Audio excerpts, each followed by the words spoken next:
¿Listo, Raúl? Bueno, listo. Gracias, Gerardo. sí. Empieza. Bueno, le damos la palabra a Roberto Gibson Food, que preparó un informe. ¿Cuál es el título y el tema? Lo que pasa es que no estando al moderador me da no sé qué, pero me había pedido, en base a lo que sucintamente había presentado la otra vez, si podía ampliarlo, y eso iba a demandar, no sé, me había dicho que hablara 20 o 25 minutos, y por supuesto que abierto a y debate. Lo que había insinuado la otra vez era las ideas en torno a la reconfiguración del capitalismo y de la crisis en Estados Unidos y en Europa. Recordemos que la génesis de esa crisis es norteamericana, crisis que arrastramos desde el 2008, ¿no? Entonces la idea era plantear las condiciones, la situación, si hay una reconfiguración del modo de producción capitalista. Perdóname, Roberto, sí. ¿no arrancó en el 2017 con la Bueno, las hipotecas de baja calidad? También, sí, lo que pasa es que se expresó, llegó a los medios. Por supuesto que en realidad, de hecho hay algunos indicios en el 2006. El impacto mundial fue a partir también del 2008, incluso a nosotros nos llega un poquito sobre el final del 2008-2009. Sí, tomaron años hacia y preguntarnos con respecto a la reconfiguración del capitalismo como modo de producción, ¿no? Y en modo especular, considerar la impotencia de los proyectos políticos que han dominado la vida política europea, norteamericana, que han pretendido tanto moderar, superar como cancelar eventualmente al capitalismo. Pensando, bueno, obviamente a posteriori de la caída de todo proyecto socialista a partir de la caída del muro, a partir del bloque soviético.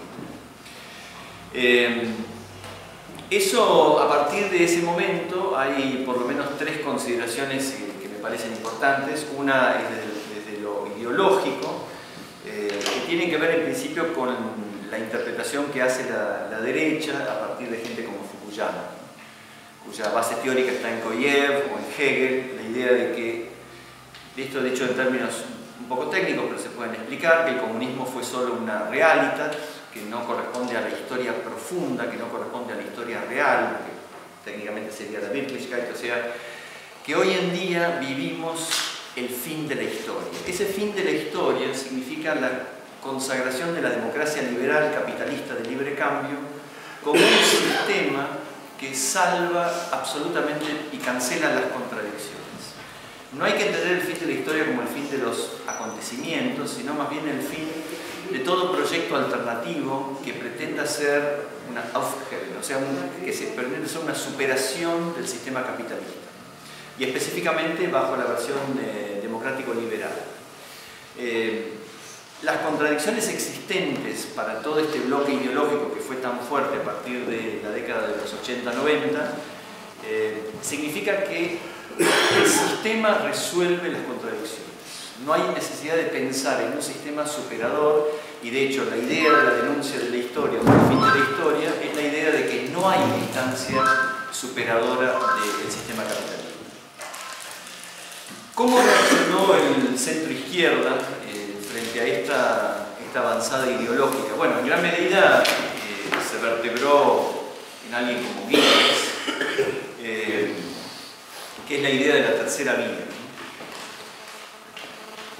Giddens y todos los socialdemócratas de mediados de los 80, 90 plantearon la idea de un descrédito definitivo del marxismo, la idea de que el comunismo había muerto como gestor de economía, incluso textualmente como gestor de economía el socialismo ya no existe, y plantear la tercera vía que implicaba la posibilidad de reformular la socialdemocracia en términos de una nueva gestión y también en términos ideológicos, ¿no? de un nuevo compromiso político.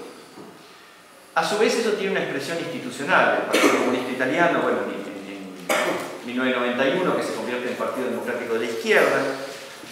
En el caso alemán, un poquito antes, el programa del SPD, que es reformulado en el programa básico de 1989. que en realidad profundiza ya un programa de 1959 que tiene que ver con la relación con el mercado, la idea de que la socialdemocracia ya no estaba pretendiendo ninguna instancia superadora del sistema capitalista. En el caso inglés, bueno, el Partido Laborista hace esa renovación después de la victoria de Thatcher, y la vieja guardia de formación marxista del Partido Laborista queda desplazada políticamente. Sobre ese escenario, yo quería volver a repensar un poco la socialdemocracia, porque en buena medida lo que está pasando hoy en día en Europa no es solamente un tema de crisis sistémica, sino a su vez de una incapacidad de gestar articuladamente alguna respuesta a esa crisis. Y por eso, bueno, vamos a terminar hablando un poquito del caso griego, que ha encendido alguna luz de esperanza. Si uno, y por supuesto que todo esto está abierto a grandes controversias, pero si uno ve la historia en general de la socialdemocracia, incluso antes de la Segunda Internacional, siempre incluyó matices en relación con la relación con el sistema, ¿no? Tanto el programa de la ADAB, de La Salle en 1863, pero luego en la unión que Marx va a explicar en la crítica al programa de Gotha en 1875 y la formación del SDAP, bajo el liderazgo de Bebel y Liebknecht, y después, bueno, la conformación del Partido Socialdemócrata, ya siempre las discusiones obviamente estaban atravesadas por la relación con el sistema capitalista. O sea que en realidad, aún en su etapa fundacional, el concepto socialdemócrata era un concepto que estaba atravesado por profundas contradicciones en relación al sistema capitalista. Pero en ninguna instancia anterior a la Segunda Internacional, pero después también, había la idea de que no había la posibilidad de pensar algo más allá del capitalismo. Siempre estaba la idea de que había instancias superadoras del capitalismo. Ahora, si uno piensa en términos de básicamente tres categorías o tres conceptos, esto es, el sujeto de la historia, el sujeto capaz de transformar, el objetivo de ese sujeto y los medios, tanto las metodologías, las herramientas con las cuales cuenta, es interesante pensar los contrastes con los que se enfrenta la socialdemocracia europea hoy en día, ¿no? Evidentemente, ese sujeto de la historia que la socialdemocracia siempre había pensado como sujeto privilegiado, capaz de llevar adelante la negación dialéctica del sistema, que era la clase trabajadora, proletariado, obreros, bueno, sin duda en el discurso de los últimos 20, 30 años ya no tiene la potencia de ser un sujeto histórico transformador del sistema capitalista. ¿O decir la clase obrera o la socialdemocracia? No, la clase obrera y las formulaciones teóricas de la socialdemocracia que no ven en la clase obrera la consistencia suficiente, ni la conciencia de clase para sí, ni la potencia de clase como para transformar el sistema. Las dos cosas en realidad. Esto es, la lectura hoy en día, cuando digo hoy en día, básicamente estamos hablando de las últimas generaciones, pero estaríamos hablando de una diversidad y heterogeneidad social que no permitiría pensar que esa clase obrera tiene esa potencia como había tenido o como se había imaginado, porque en realidad la discusión con Bernstein también es una discusión que tiene que ver con si efectivamente la clase obrera, estamos hablando de la discusión de 1890, si efectivamente la clase obrera tenía esa potencia, ¿no? Es una discusión bastante vieja en la socialdemocracia. La segunda es el objetivo. Yo creo que ya hoy es imposible pensar en leer documentos de la socialdemocracia de toda Europa que esté pensando en la socialización de los medios de producción, ¿no? No hay, tanto en cualquiera de las 4 o 5 versiones de socialdemócratas que se pueda leer en Europa hoy en día, no se pueden leer documentos hoy en día, o por lo menos de los últimos 30 años, donde exista ese objetivo de socialización de los medios de producción, ¿no? Y con respecto a los medios, aparecen también algunos cambios bastante notables. Sin duda, toda la corriente economicista de determinación sistémica a partir de la estructura, de la superestructura, bueno, eso por supuesto que es muy difícil de sostener aún dentro del marxismo. La idea de vanguardias revolucionarias, por supuesto, es algo que ha desaparecido. y lo que ha predominado es una consideración hacia, por un lado, una mayor heterogeneidad. Ya los sujetos obviamente no son pensados en términos de clase obrera ni de vanguardia, sino más bien de ciudadanos, y una mayor negociación necesaria con el poder de la clase media. Insisto, esto también está en Bernstein, es algo que ya tiene sus décadas. Pero parece una vez más difícil encontrar documentos hoy en día socialdemócratas que hablen de intereses antagónicos entre burguesía y proletariado. Ahora, y es importante, me parece, la mirada histórica con respecto a esto para ver en dónde está.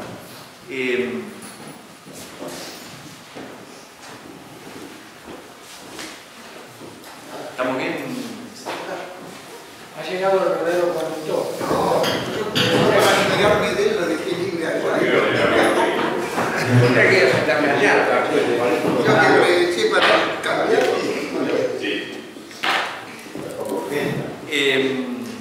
¿Puedo seguir o querés? No, por favor.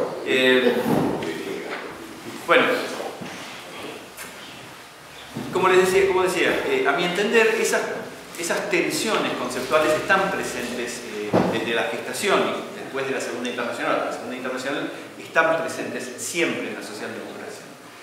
La idea de Bernstein de socialismo evolutivo, que originariamente es interesante el recorrido ideológico de Bernstein, ¿no? Primero en contra de La Salle, la relación, si se recuerdan, la relación entre La Salle y Bismarck, la primera formulación de algo que puede llamarse el estado de bienestar. Él militaba, originalmente Bernstein milita con Liebknecht y con el ala más revolucionaria.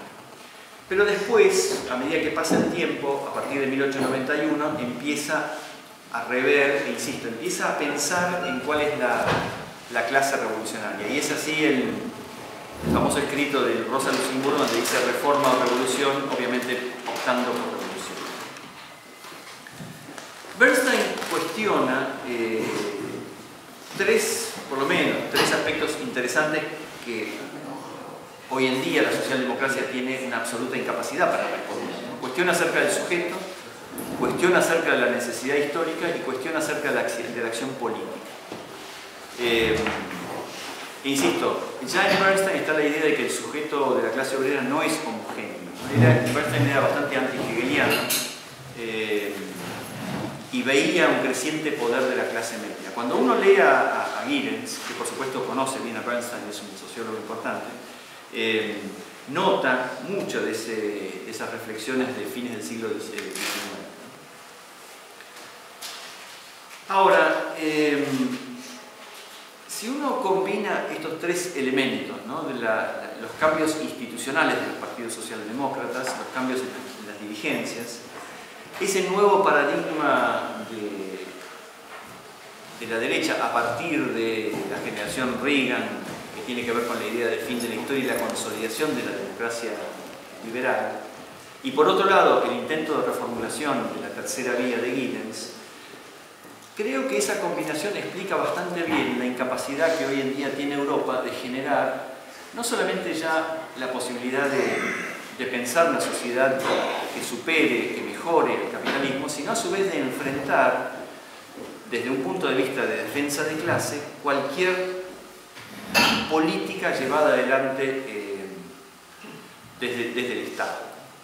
Porque, digamos, reducir esto a la incapacidad o a la corrupción o a la falta de visión no parece posible que atraviese absolutamente todas las sociedades europeas, y ya sea Portugal, o ya sea Grecia, o ya sea la última elección de Hollande en Francia. Por supuesto habrá pequeños matices, pero en general los partidos socialistas, el Partido Socialista Obrero Español o el PASOK, no son más que otra forma de llegar adelante el ajuste. Entonces, me parece que es una pregunta pertinente empezar a bucear exactamente qué es lo que ha pasado. Bueno, dicho esto, lo que creo que le interesaba a Jorge más era pensar en términos de sistema. Si al sistema capitalista le ha pasado algo que ha hecho que la socialdemocracia ya no tenga una forma de viabilizar y de estructurar relaciones de poder. Y probablemente esto tenga que ver con lo que empieza a pasar con el capitalismo a partir de la década del 70, que es esto que se llama la valorización del capital financiero o el capitalismo financiero. Si uno va para atrás y piensa en la socialdemocracia implicaba ciertos interlocutores y ciertos condicionamientos de espacio-tiempo. ¿Qué quiero decir con esto? Aún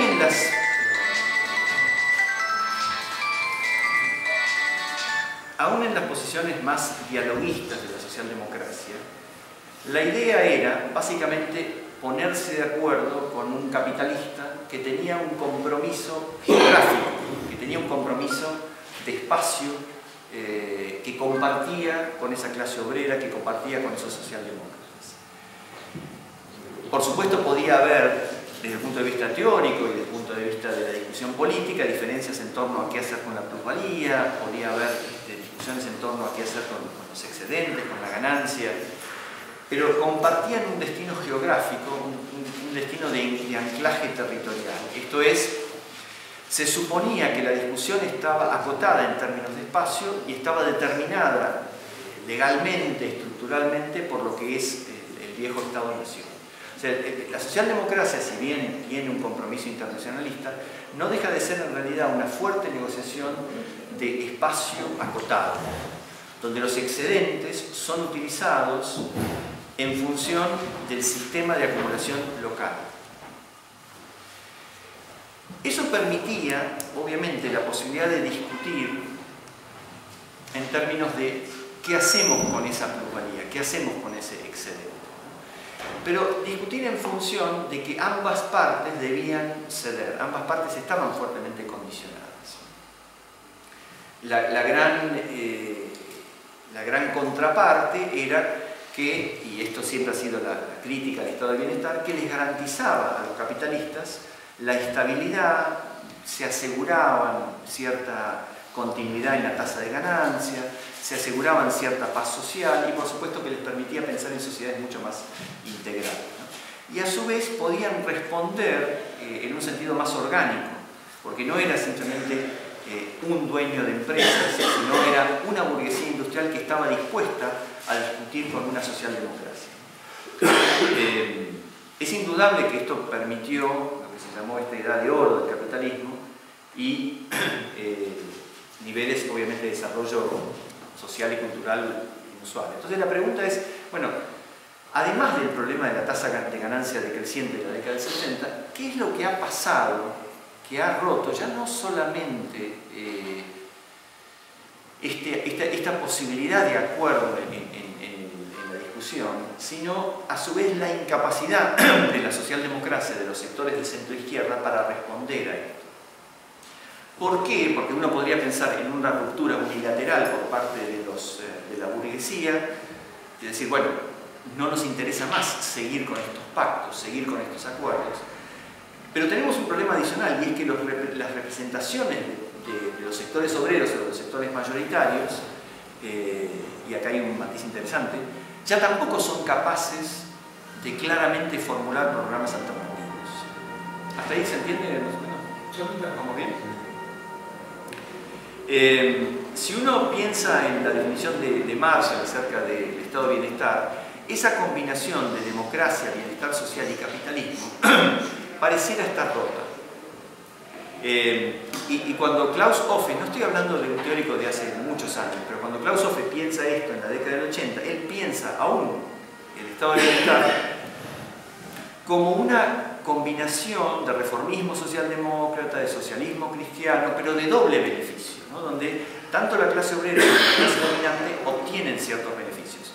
Siempre las objeciones de izquierda era que en realidad el estado de bienestar, la socialdemocracia garantizaba en realidad la supervivencia del capitalismo. Ahora, ¿por qué romper eso, ¿no? Que aparentemente había brindado semejante nivel de desarrollo a las sociedades europeas durante un poco más de 2 generaciones? Bueno, me parece que la explicación a esto es que esos anclajes territoriales, esas referencias territoriales, ese Estado-Nación, obviamente está en crisis. Ahora, ¿en qué sentido en crisis? ¿En qué sentido el capitalismo financiero implica una destrucción de esta posibilidad? Bueno, por lo menos porque pasan dos o tres cosas significativas. Primero, la valorización del capital financiero significa que la correlación que existe entre la producción real de bienes y servicios y la producción de renta financiera empieza a aumentar exponencialmente. La discusión está abierta y el número es incierto, pero supongamos que hay una correlación de 4:1. Por cada dólar o euro que exprese la producción de bienes, hay por lo menos 4 o 5 euros que expresan... ¿Quién ha dicho 15? Sí, por eso digo, insisto, es una discusión abierta porque además tenés que calcular intereses variables, digamos, hay una serie de problemas técnicos para poder decidir eso. Pero lo que nadie pone en duda es que el capital financiero, la expresión monetaria del capital financiero, la valorización del capital financiero, excede en muchas veces, el mínimo son 4 veces la producción de bienes y servicios del mundo. Ahora, esto es algo que empieza a pasar específicamente a partir de la década del 70. ¿De qué manera esto incide en el capitalismo? Bueno, no es solamente en la correlación de fuerzas dentro de las respectivas burguesías, sino que tiene que ver también con algo que había dicho Raúl la otra vez, que es el comportamiento de esas mismas burguesías. No es solamente pensar que los bancos hacen esto, sino que partes significativas y crecientes de los burgueses industriales tienen la mayor parte de su tasa de ganancia no ya de lo que producen en sus fábricas, sino de lo que obtienen de la renta financiera. Esto hace que esas reglas de juego que tienen que ver con lo territorial, que tienen que ver con el Estado, que aún podrían mantenerse en la concepción original del Estado ampliado de una Unión Europea, comiencen a deteriorarse, comiencen a no ser posibles, sencillamente porque yo puedo obtener una tasa de ganancia mucho más alta siendo un burgués, pero ya no pensando colectivamente como burgués, sino individualmente especulando en el mercado financiero. O sea, no es que se rompe solamente la lealtad dentro de la relación Estado-Nación entre clase obrera y, digamos, la lealtad o los acuerdos, sino a su vez dentro de las mismas burguesías. Las burguesías comienzan a depender más y más, las burguesías industriales, de las tasas de ganancias financieras.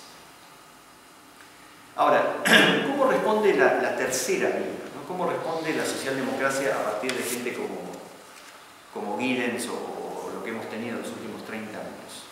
Primero, ya no es la clase obrera el sujeto de la historia.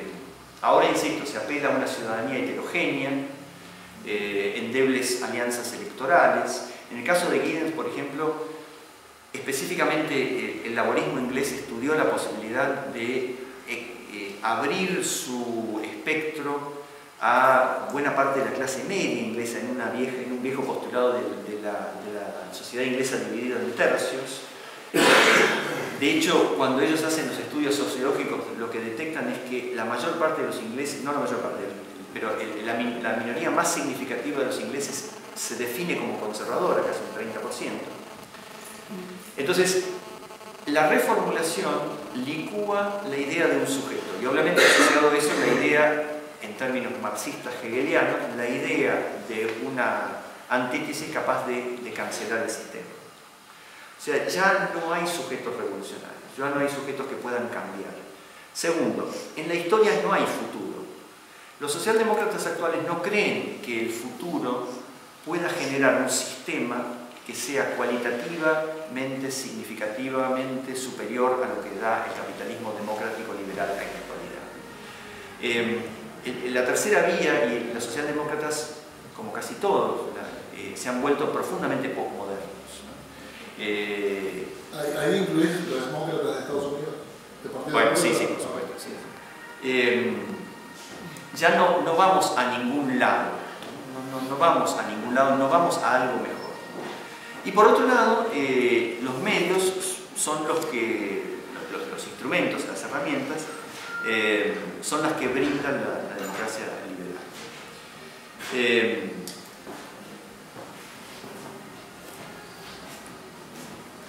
La socialdemocracia tampoco pretende ser ya la representación de una parte. Se ha perdido la idea de que la socialdemocracia, en cualquiera de sus expresiones, representa en realidad a un sector de la sociedad, sino que más bien le hablan a un conjunto de ciudadanos y creen que es posible, eso supone obviamente la posibilidad de pensar que existen intereses unificados, ¿no? Que es posible pensar la sociedad ya desde el punto de vista absolutamente unificado. Ahora, el pequeño problemita asociado a esto es que como contraparte,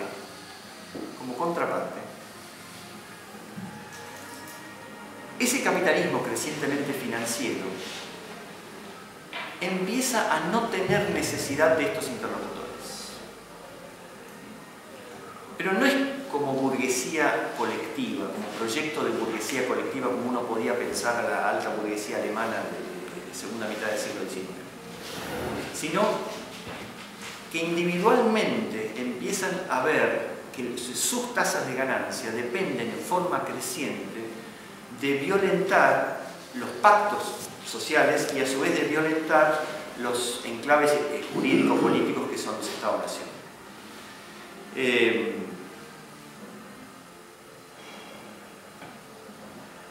Adicionalmente, ese mundo financiero es a su vez el que administra en forma creciente la información. Nos encontramos con ese proceso de globalización, que es un proceso profundamente financiero de la globalización, donde en realidad lo que se dice, lo que se piensa, depende profundamente del sistema bancario y financiero internacional. Voy a dar un ejemplo que es el que habíamos mencionado brevemente la otra vez.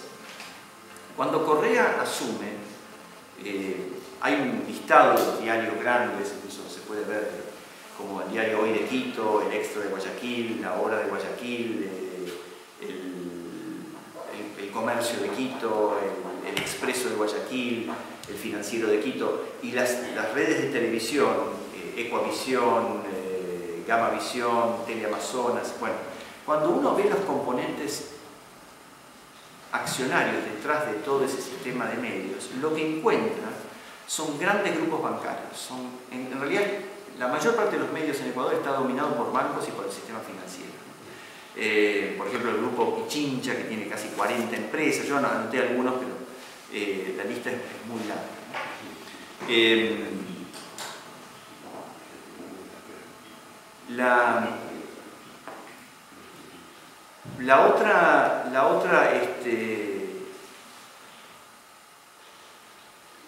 El otro medio, ahora no puedo acordar el nombre del dueño, el grupo Isaías, que es también el que tiene internet, que son los dueños de Filambanco. O sea, todo el sistema de medios en Ecuador, recordemos que Ecuador es uno de los países que cayó en la dolarización y del cual nunca pudo salir. En forma interesante, Ecuador, en su nueva constitución, en el artículo 312, establece que las entidades o grupos financieros no pueden poseer una participación permanente, total o parcial en empresas ajenas a la actividad financiera. Es de los primeros países que ha introducido en su constitución la idea de que los grandes bancos y los grandes grupos financieros no pueden poseer medios de comunicación. Está prohibido que posean estos medios de comunicación. Entonces lo hacen al revés, los grandes medios de comunicación pasan bueno, obviamente estamos hablando de gente piola, de gente viva, ¿no? Pero bueno, de todas maneras se ve la lucha que existe en este sentido. Entonces, 5 minutos más. Nadie te puso gracias. ¿Sí, me dijiste 20 minutos? Ahora puedes entonces, la idea del fin de la historia, de la no posibilidad de pensar una cancelación, superación del capitalismo, insisto, ha encontrado en la socialdemocracia un eco muy fuerte. La mayor parte de los socialdemócratas, me hago cargo de lo que digo, son postmodernos. No creen realmente que hay nada después de la democracia liberal. no tienen un sujeto capaz de pensar la superación del sistema capitalista y adicionalmente encuentran a un capitalismo de origen burgués que se ha transnacionalizado en un capitalismo financiero. Lo que está cambiando, a mi entender, es el modo de producción. Va a haber que volver a pensar exactamente el modo de producción capitalista, porque la hegemonía del capital financiero empieza a ser absolutamente determinante sobre el capital industrial. En el caso griego, y con esto termino, si uno va para atrás, yo lo que hice fue un ejercicio al revés. Uno va para atrás desde septiembre ahora hasta cuando ganaron las elecciones.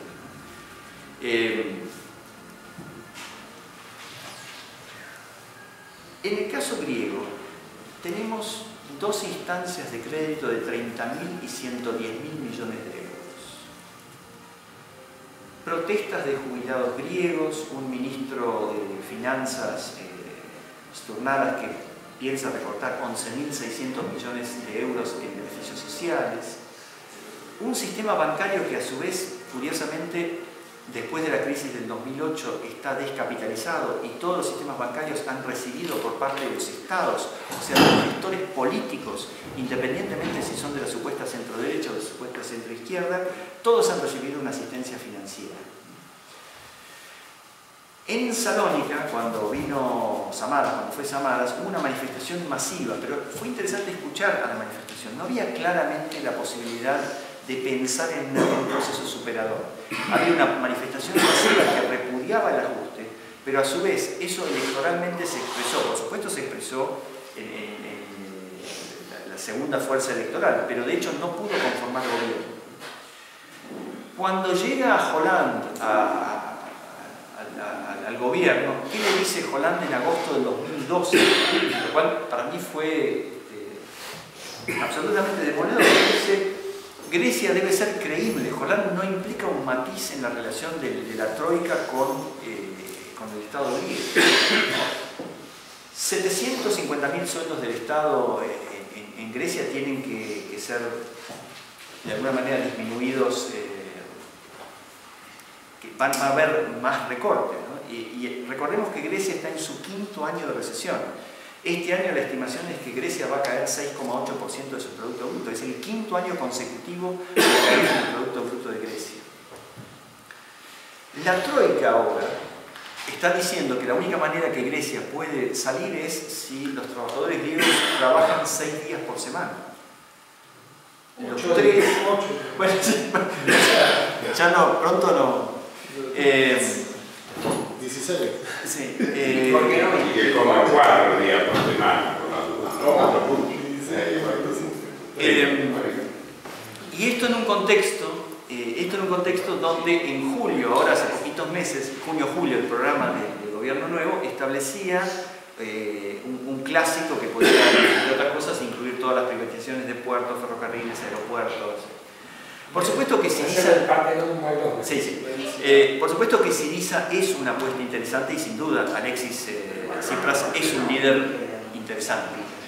Pero aún con 4 años de recesión, y esto es, insisto, es importante pensarlo, con 4 años de recesión no logran estructurar un proyecto político, económico alternativo. Y la coalición que incluye a Nea Dimokratia, o sea, la centro-derecha, pero también incluye a PASOK y a Dimar, la izquierda moderada, no sé cómo llamarla, hacen una coalición de gobierno, cuyo único plan es continuar con el ajuste. Entonces, lo más llamativo es que es notable escuchar a estos militantes de Syriza planteando la posibilidad, por primera vez creo en la historia, de empezar a mirar por fuera. Incluso han mencionado el caso argentino y lo que está pasando en América Latina, específicamente en América del Sur. Y esto me lleva a la última pregunta.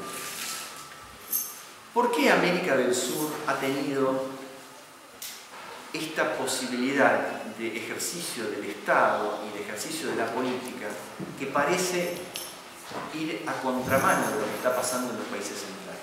¿Por qué América del Sur tiene un nivel de gestión política y de decisión política que parece muy superior, o por lo menos creciente, en relación a la subordinación de la política a la economía en los países centrales?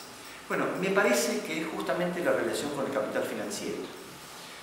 Todos los países de América del Sur, lentamente, por supuesto que en función de los commodities y por supuesto en función de ciertos términos de intercambio, pero de hecho lentamente han logrado procesos de desendeudamiento, que como hemos dicho muchas veces acá, no es solamente un problema macroeconómico, es un problema político. El problema de desendeudamiento, de tener cuentas públicas superavitarias basadas en sistemas tributarios que empiecen a ejercer mayor presión sobre los que más tienen, es un problema de rescate del Estado y de la política. Las regiones donde mayor autonomía política existe son las regiones que mejor están pudiendo enfrentar la crisis internacional, que tienen mayor margen para la discusión política y para gestar políticas económicas más inclusivas y para llevar adelante procesos de redistribución. Eso es algo que nosotros no podemos perder. Fueron 20 minutos. Miguel, te voy a dar la palabra, Miguel, porque no hablaste nunca acá. Después viene Raúl y después Raúl. Dale. Bueno, no, lo voy a decir, el tema es apasionante y daría para estar días enteros prácticamente discutiendo y hablando. Sin embargo, yo tengo un par de discrepancias con tu intervención. O sea, que por otra parte comprendo que es de apertura de una temática, no sé qué es eso que es. Bueno, una es sobre el capital financiero.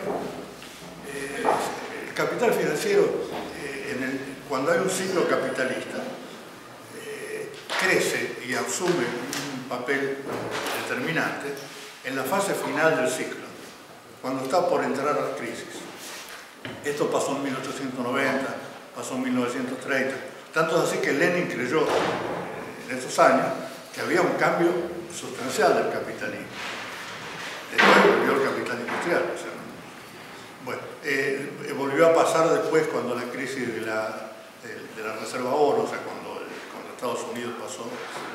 Bueno, o sea que hay una recurrencia a través de... Cuando hablaste de la crisis de la reserva oro, la referencia al 71, cuando Nixon decretó la no conversión. Que fue otro periodo de ascenso del capital financiero, que vos tenés, que esto, justamente, una de las razones de tomar ese tipo de medidas era porque el capital financiero se había metido de nuevo en los líos que se mete. Bueno, eso es una observación.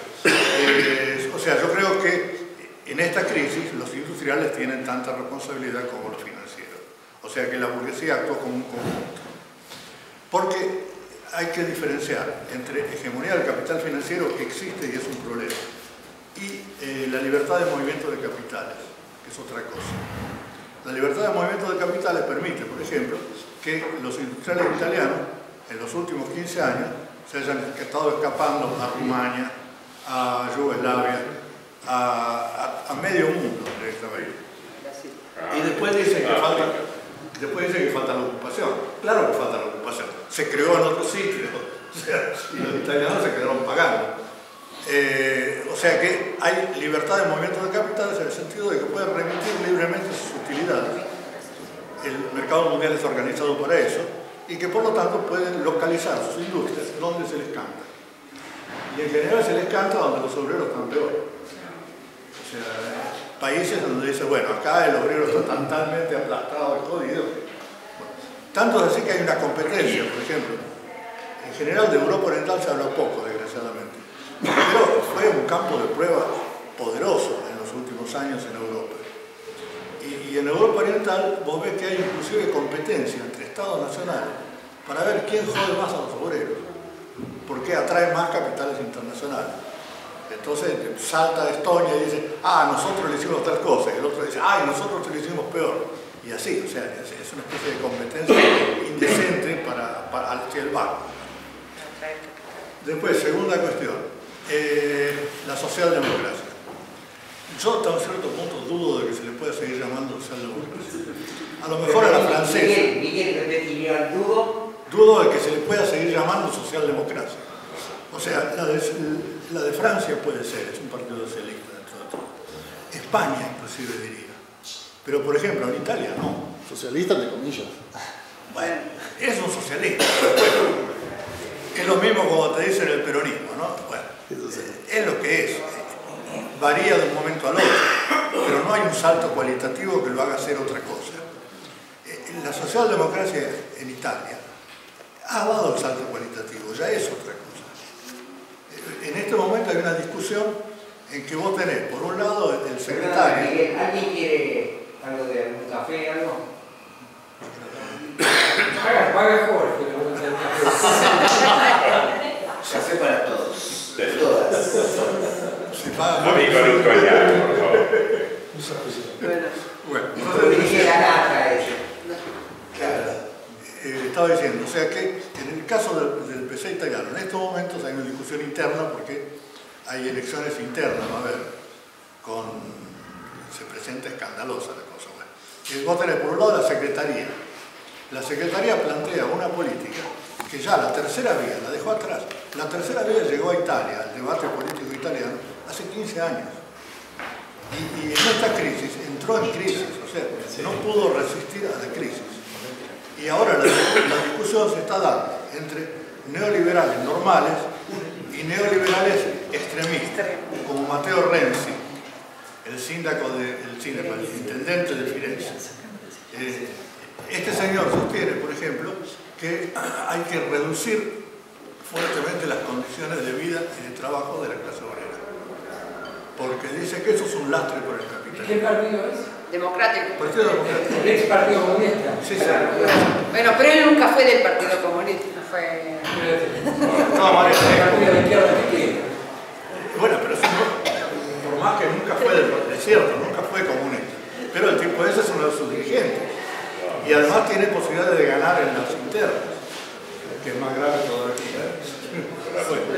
Se está convirtiendo como tener así. Es una interna del Partido Democrático. Ajá. sí, se está convirtiendo en un Porque partido tiene mucho de carisma. centro, más bien tirando para la derecha. O sea, esa es la realidad de las cosas.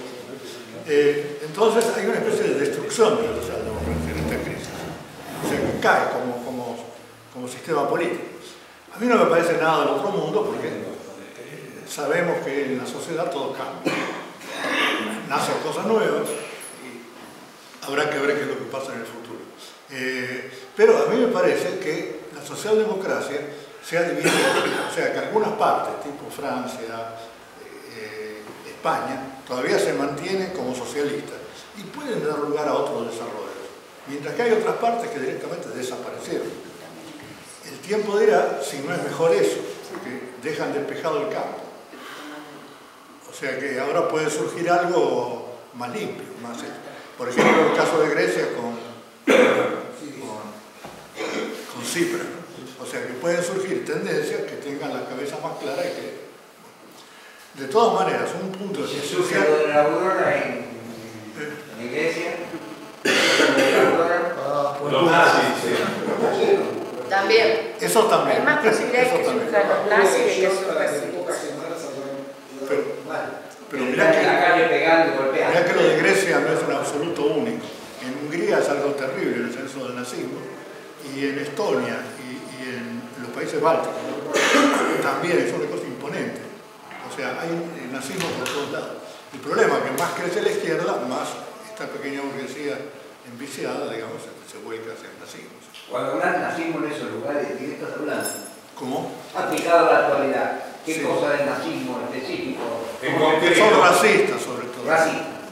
Al 99% son anti-inmigrantes y racistas. Pero después rescatan románticamente la figura de Hitler. Es una burguesía severa que es una división no solo de... Compañía está anotada, usted. Sí, un poco Está más anotada. Sí. ¿Cómo? ¿Vas a hablar? No, Ya ah, no. Ya no. Hable, anótese. No te estoy castigando. Dame quitado. no, porque digo, no solo es el racismo, no solo con respecto. La discriminación no solo se hace al inmigrante, es la misma que se está produciendo acá en Argentina, que es de clases.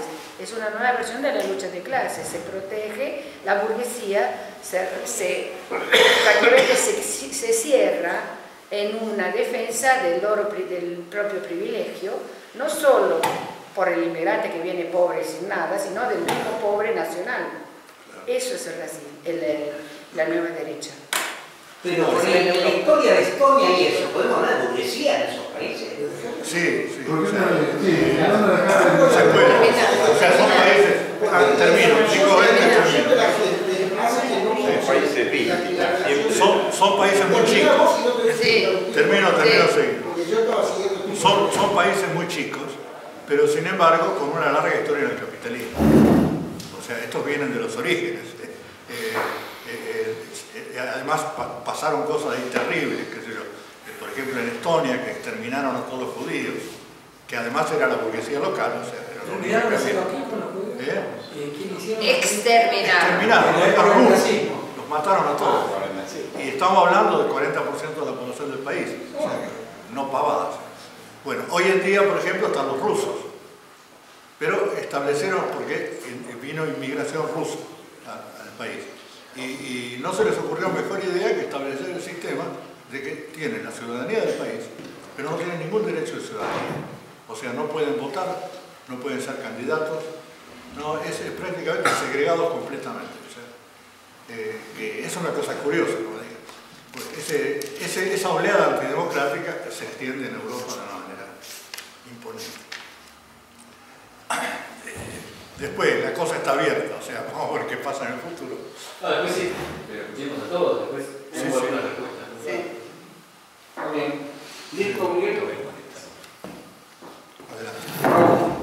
Bien, yo no voy a discutir sobre la cuestión del fin de la historia porque me parece una superchería, por más que está envuelta, no es una crítica a Roberto. La cosa que decía Fukuyama es un libro escrito por Marco Saguinis cuando estaba más desesperado del odio. O sea, es una gansada que dice la burguesía para cerrar el debate. Decir el fin de la historia, decir hasta acá llegamos y tenemos el poder, no jodan más, cierran el debate, no es que no quieren abrir, lo cual es una actitud absolutamente antifilosófica. Simplemente Fukuyama era un asalariado del Departamento de Estado, no era un académico que haya estudiado en la universidad, era un asalariado del Departamento de Estado y dijo lo que dijo, ¿cómo podría haber dicho todo lo contrario si lo hubieran pagado para eso? O sea, es una cuestión que no merece mayor análisis. Lo que sí me parece interesante del rescate que hizo, el breve rescate que hizo Roberto de la trayectoria del movimiento obrero, es ver una cosa que Roberto no resaltó y a mí me preocupa mucho, como para explicarnos las defecciones de la izquierda. Las defecciones, y si prefieren, las defecaciones, también que ha hecho la izquierda a lo largo de la historia.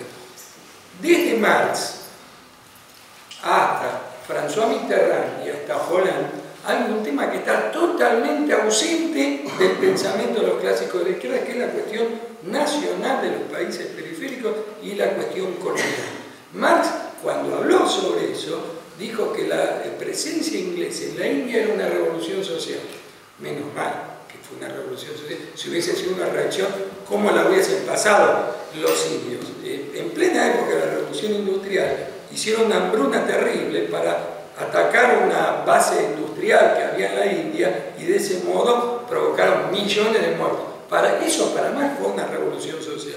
El tema de las colonias está totalmente ausente del pensamiento de Marx, cuando 3/4 partes del mundo vivían bajo el sistema colonial. O sea, Marx habla de un pequeño mundo referido a los países centrales. No voy a hacer una larga historia de todo esto, pero Mitterrand fue colaboracionista con la invasión en Argelia. O sea, un socialdemócrata que era verdaderamente socialdemócrata, simpatizaba con la ocupación francesa en Argelia. No se conoce ninguna posición del Partido Laborista contra las posiciones colonialistas de Gran Bretaña. Entonces, no nos podemos sorprender, no de la dedicación de la socialdemocracia en la actualidad, no nos podemos sorprender que en 1919 la represión de la insurrección de Rosa Luxemburgo y Liebknecht la hizo la socialdemocracia, no la hicieron los grupos de la ultraderecha, fue una acción de la propia socialdemocracia. Si vos sos socialista, que implicaría una actitud de humanismo hacia el resto de la humanidad, si no te conmoves del sufrimiento de los países periféricos, tampoco te podés conmover del sufrimiento de los países centrales. Y esto es lo que nos permite comprender por qué la socialdemocracia apoyó la represión de una insurrección obrera que podía ser una aventura. Se ha visto con el diario del lunes, no había ninguna posibilidad de que triunfase, pero se encargaron de matar a Liebknecht y a Rosa Luxemburgo y tirar sus cadáveres por ahí al mejor estilo AAA antes de tiempo. Entonces, creo que pensar la socialdemocracia como una fuerza de izquierda nos remitiría en realidad a ver en qué periodo fue en realidad una fuerza de centro-izquierda. Y ese periodo corresponde a lo que Eric Hobsbawm llama la edad de oro del capitalismo, donde la categoría central era el Estado Nacional. Roberto aludió a acuerdos que se daban entre la burguesía y la clase obrera con razón, pero el objetivo era, por una parte, fortalecer los Estados nacionales, el marco del Estado Nacional como marco de referencia para la negociación colectiva, y por otro lado el papel que tenía que jugar cada país en el marco de la Guerra Fría. La Guerra Fría nos explica por qué un obrero francés o italiano vivía mejor que antes de la guerra, porque no se podía permitir que los obreros de esos países se cagasen de hambre así avanzaba el comunismo. Eso nos permite explicar la rápida reconstrucción que hubo en Alemania también. Entonces, toda esta situación de la centralidad de los Estados nacionales va a ser cuestionada, como dijo Miguel Ángel, con la crisis de principios de los años 70, luego se va a agudizar con la crisis del petróleo, que genera las masas de capital financiero que empiezan a ir de un lado hacia el otro en el mundo, los gobiernos de Thatcher y Reagan, que establecen por primera vez las políticas económicas neoliberales, pero el dato central, me parece, creo que fue Miguel Ángel que lo señaló, es el hecho de que las burguesías nacionales abandonan todo proyecto nacional, en el sentido de todo proyecto de que nuestra referencialidad es que somos burgueses alemanes, franceses, italianos o norteamericanos. En la década del 60, Estados Unidos invertía en América Latina, entonces invertía maquinarias obsoletas para seguir vendiéndole ciertos insumos y que esos productos se vendiesen en los mercados internos de estos países con las condiciones de protección que tenían los estados latinoamericanos en aquella época. Tenían mercados cautivos. Luego, después de Reagan, los Estados Unidos empezaron a invertir en todo el mundo, como dijo Roberto, Miguel Ángel, refiriéndose a Italia, que la burguesía italiana invertía en el este de Europa o en Brasil. Empezaron a invertir aprovechando las condiciones más baratas de la fuerza de trabajo y vendiendo esos productos en Estados Unidos.